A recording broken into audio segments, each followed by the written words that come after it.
Hello, this is KP here. I'm out here on the job site. We're fixing to put up some SIP panels.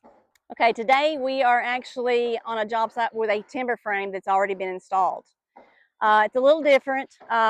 There's several different ways that you can wrap a timber frame, but the owner has chose to do a SIP panel wrap. And when you do that, you're basically having to take a structure that's already there and wrap the SIP panels around that structure. So instead of our panels being the structure of the project, the timber frame is going to be that way.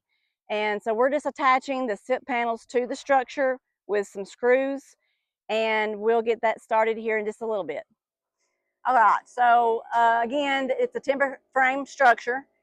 We started with the corner one, far left, and worked our way to the right. We always go counterclockwise in number. In this particular structure, we added some shimming for that 1-inch gap that we talked about earlier.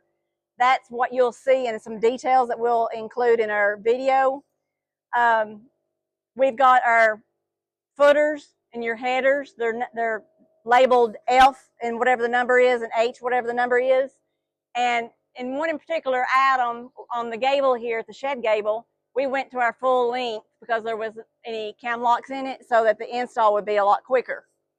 Right here, we're going to start going down into 9-foot panels and go across, get the front door, another window, and a window, and then we'll be starting around another corner. In his case, he's got an 8x8 timber frame, and that basically does the flooring system of his timber. So we're wrapping that timber as well, so that the whole building process is tight. So we're putting the footers down below the doors, covering that timber frame. Thanks for being with us. Check out our YouTube video.